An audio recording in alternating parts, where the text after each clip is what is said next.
Hello friends, welcome back to my channel Payal's kitchen and home. આજે આપણે જોઈશું બજાર કરતાં ખાવામાં એકદમ સોફ્ટ, ટેસ્ટી એન્ડ કલરમાં એકદમ વ્હાઈટ એવું પનીર ઘરે બનાવવું કઈ રીતે. ફ્રેશ પનીર બનાવવા માટે મેં અહીંયા 1 લીટર જેટલું દૂધ લીધેલું છે, જેને ગેસ પર મીડિયમથી હાઈ ફ્લેમ પર ઉકાળવાનું છે. દૂધને ફેરવતા એકદમ ઉકળવા દેવાનું છે. બરાબર દૂધ ઉકળી જાય એટલે ગેસની ફ્લેમ હાઈ કરી દેવાની છે. અને અહીંયા મેં 1 વાટકીમાં 2 લીંબુનો રસ લીધેલો છે. હવે ઉકળતા દૂધમાં 1 ચમચી જેટલો લીંબુનો રસ એડ કરીશું અને દૂધને ફેરવવાનું છે. થોડી વાર પછી ફરી થોડો લીંબુનો રસ એડ કરીશું અને દૂધને ફરી ફેરવવાનું છે. આમ 2 થી 3 ચમચી જેટલો લીંબુનો રસ એડ કર્યા બાદ આપણે જોઈશું કે દૂધમાંથી પાણી અને પનીર છૂટા પડી ગયા છે, મતલબ આપણું પનીર બની ગયું છે. હવે મેં અહીંયા એક મોટું વાસણ લીધેલું છે, જેમાં એક કાણાવાળો ટોપલું રાખ્યો છે.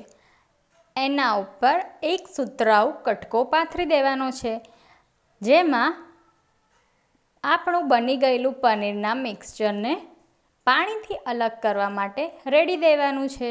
હવે થોડું ઠંડુ પાણી લઈને પનીર પર રેડીશું અને પનીરને ધોઈ લઈશું, જેથી તેમાં રહેલી લીંબુની ખટાશ અને લીંબુની સ્મેલ નીકળી જાય.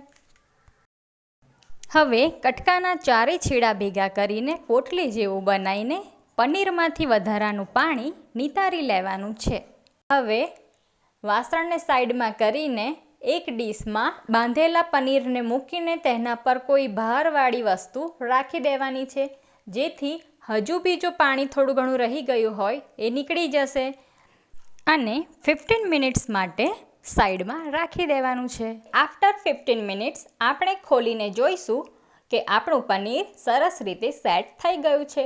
તો હવે પનીરને કટ કરી લેવાનું છે અને તમે જોઈ શકો છો કે આપણું પનીર બજારના પનીરની કમ્પેરમાં કેટલું સોફ્ટ, દેખાવમાં એકદમ વ્હાઈટ અને ફ્રેશ છે.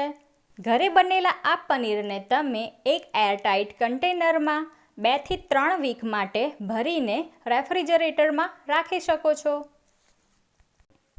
તો ફ્રેન્ડ્સ, એકવાર આ રીતે પનીર ઘરે બનાવવા જરૂરથી ટ્રાય કરજો. ઘરે બનાવેલા પનીર એકદમ સોફ્ટ એન્ડ ફ્રેશ હોવાથી તે પનીરની બધી જ રેસિપીનો ટેસ્ટ એન્હાન્સ કરી દે છે. અને વિડીયોને લાઈક કરવાનું ભૂલતા નહીં.